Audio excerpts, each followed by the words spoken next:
नमस्कार, आप देख रहे हैं फ्रंटलाइन 24 और मैं हूं आपके साथ निर्भय किशोर। चुनावी चर्चा लगातार जारी है।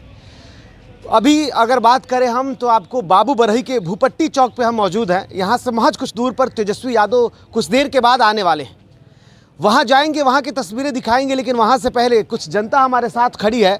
उनसे समझने की कोशिश करते हैं कि आखिर वे झंझारपुर किसका होगा, कौन बनेगा यहाँ का सरताज, किसके सर पर सजेगा ताज। ये सब बात करेंगे। आखिर में मुद्दा क्या होगा ये समझने की कोशिश करते हैं। क्या नाम है आपका?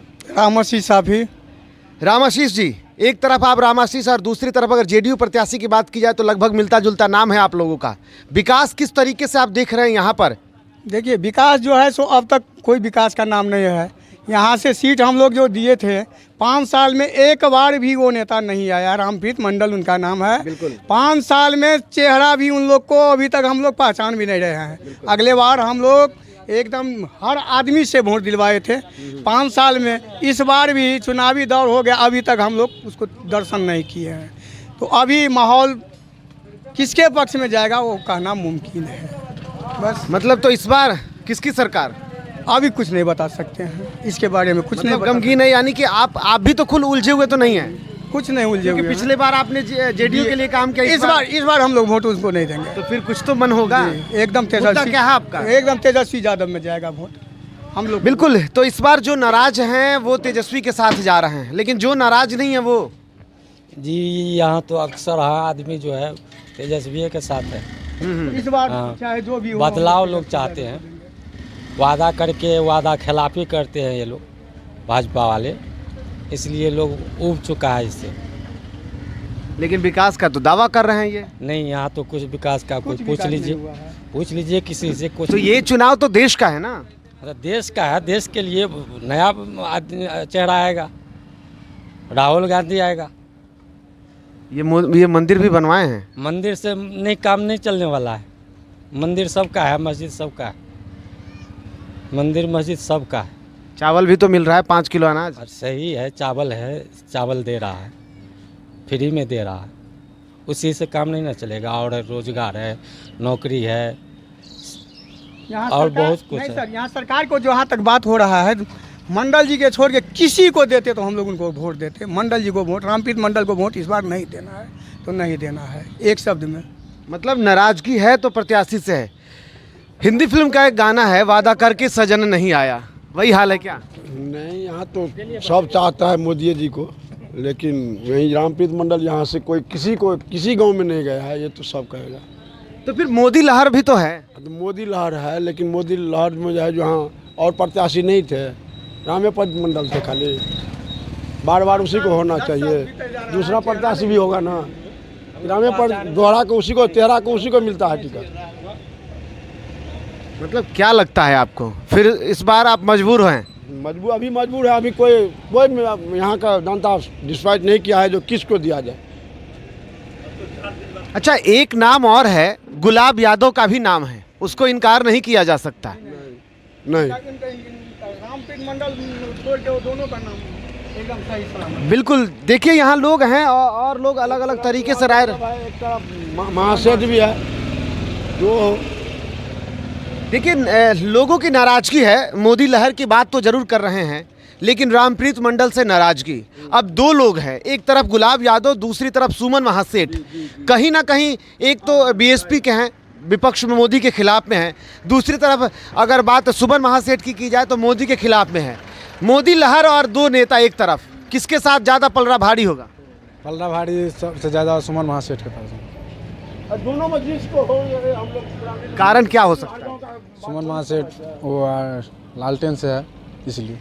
अच्छा, तो लालटेन का मुद्दा, क्योंकि आप कहते हैं कि मोदी लहर तो है लेकिन लालटेन को पसंद कर रहे हैं। हाँ, यहाँ से लालटेन का ज़्यादा होगा। अच्छा, लोगों ने मन बना लिया है। झंझारपुर विधानसभा से लालटेन को ज़्यादा अच्छा। अच्छा, तो फिर गुलाब यादव भी कहीं ना कहीं, एक तो जातीय समीकरण देखा जाए तो यादव हैं, और दूसरी तरफ उन्होंने तैयारी भी की थी लालटेन के लिए। हालांकि अब लालटेन उनके साथ नहीं है, हाथी पे आए हैं। तो कि गुलाब यादव और गुलाब यादव और सुमन महासेठ में कैसे आप? चलेगा दोनों में, और क्या? दोनों में अपना चलेगा। लड़ाई दोनों के बीच तगड़ी है। देखिए किसी भी चौक चौराहे पर रहिए तो वहाँ के जो लोग होते हैं वो खास करके दुकान वाले होते हैं तो ये ज़्यादा बेहतर बता सकते हैं, क्योंकि जो लोग आते हैं तो चर्चा इनके पास ज़्यादा होती होगी, आपके पास चर्चा ज़्यादा होती होगी। इस बार की चर्चा किस तरफ ज़्यादा मजबूती के साथ दिख रही है? जनता खुल ही नहीं रहा है, कहाँ जाएगा जनता, खुल कहाँ रहा अभी। 3-4 दिन और बचा है। हाँ तो जनता खुल नहीं रहा, अब किस में मतदान देगा कौन कहेगा। लेकिन आपको क्या लगता है, आपके विचार से अगर समझे तो? हमको विचार से देंगे, मोदी जी को देंगे। लेकिन लोग रामप्रीत मंडल आपके सामने बोल रहे हैं कि उनका चेहरा ही नहीं देखा है। चेहरा दे, हम तो रामप्रीत मंडल को नहीं जानते, हम तो मोदी जी को जानते हैं, मोदी जी को देंगे। मतलब मोदी लहर। मोदी लहर, मोदी जी को अच्छा, देंगे। मोदी क्यों? लोग कह रहे हैं कि ना रोजगार दिया है, ना कोई फायदा हो रहा है, ना देश में विकास हो रहा है, विकास हमने देखा ही नहीं है, फिर मोदी क्यों? बहुत विकास हुआ है मोदी जी का। कुछ तो बताइए। लूटने वाला को विकास नहीं है, जो लूटता है उसको विकास नहीं है। आपके लिए भी तो समस्या बन गई ना, जीएसटी बेरोजगार नौकरी पेशे वाले व्यवसायी लोगों के लिए बहुत बड़ी समस्या है। जीएसटी भी तो आ गया उनके काल में। क्या करें, जीएसटी आए तो हमरे लिए सबको लिए आएगा। चलिए कुछ और लोगों से समझने की कोशिश करते हैं आगे किस तरीके के लोग हैं। लोग यहाँ पर आए हैं और देखिए कहीं ना कहीं तेजस्वी की आज रैली है तो लोग उसमें भी जा रहे होंगे, और जिस तरीके से लोगों से हमने जाना, चौक पे और भी बहुत सारे लोग हैं, उनसे समझने की कोशिश करते हैं। अगर व्यवसायियों की बात की जाए तो थोड़ा उनसे भी समझते हैं कि वो क्या सोच रहे हैं। विकास और दूसरी तरफ लालटेन। विकास मतलब इसलिए हम कह रहे हैं क्योंकि सरकार कह रही है, हम नहीं कह रहे हैं। दूसरी तरफ रोजगार की बात तेजस्वी कर रहे हैं। आज एक बार फिर आपके बस बगल में ही आ रहे हैं, किसके साथ? सर ठीक है, रोजगार का बात कर रहे हैं, लेकिन ज़मीनी स्तर पे सर ऐसा कुछ दिख नहीं रहा है। रोजगार देने के नाम पे परीक्षा होता है विद्यार्थी का, तो परीक्षा से पहले क्वेश्चन पेपर लीक हो जाता है। तो मान लीजिए रोजगार का बात सिर्फ इलेक्शन में याद आता है, उससे पहले नहीं याद आता है। सिर्फ इलेक्शन के टाइम पे रोजगार की बातें याद आता है। और जब मान लीजिए रोजगार का सिर्फ इलेक्शन के टाइम पर करता है, उससे पहले नहीं। तो हर एक सरकार का नीति तो यही देख रहे हैं, किस पे विश्वास किया जा सकता है। सिर्फ चुनाव के टाइम पे ही सब ऐसी बड़ी बड़ी बातें करते हैं, बड़े बड़े वादे करते हैं, शिक्षा की बात करते हैं, रोजगार की बात करते हैं। चुनाव होने के बाद सब ऐसे के ऐसे भूल जाते हैं। तेजस्वी तो कह रहा है 17 महीने में 5 लाख दिए हैं। ठीक है, 5 लाख दिए हैं, वो भी। अच्छा, आप क्या मानते हैं कि युवा हैं, तेजस्वी ने दिया है, नीतीश ने दिया है, या दोनों के सामंजस्य से दिया गया है, तो किसको क्रेडिट जाना चाहिए? देखिए, क्रेडिट के बारे में तो हम नहीं तय कर सकते हैं, इसलिए नहीं तय कर सकते हैं। रोज़गार दिया है, वाकई में रोज़गार दिया है, काफ़ी सालों के बाद इस बार रोज़गार दिया गया है। लेकिन हर क्षेत्र में नहीं ना, सिर्फ एगो क्षेत्र में से नहीं ना होगा, सभी क्षेत्र में रोज़गार होगा तभी ना। मान लीजिए 2 लाख आदमी को रोज़गार दे देगा, बाद बाकी आदमी बेरोजगार रहेगा, तो क्या होगा? बिहार में सबसे बड़ी समस्या है कि बिहार को रीजनल आदमी को रीजनल यहाँ पे व्यवस्था नहीं है। यहाँ के आदमी अपने बिहार के अंदर में काम नहीं कर पाते, इसीलिए मान लीजिए बिहार में 2 लाख आदमी काम करता है, बाद बाकी आदमी बाहर जाके काम करना पड़ता है। चलिए ये बातें हैं, रोजगार की बातें हैं। झंझारपुर का जो इलाका है सबसे ज़्यादा पलायन के लिए जाना जाता है, क्योंकि 3 तरफ से नदियाँ हैं। युवा हैं, बखूबी समझते हैं, हालातों को समझते होंगे, और जब बाढ़ आता होगा तो तैरना भी पड़ता होगा। इन सारी स्थितियों के बीच में मोदी के देश में विकास की बातें कह रही है, वो असर यहाँ दिखता है क्या? नहीं, ऐसा तो अभी कुछ नहीं देखा जा रहा है, लेकिन देश के लेवल पे कुछ है, कुछ अच्छा। सड़कें तो चौड़ी दिख रही है यहाँ।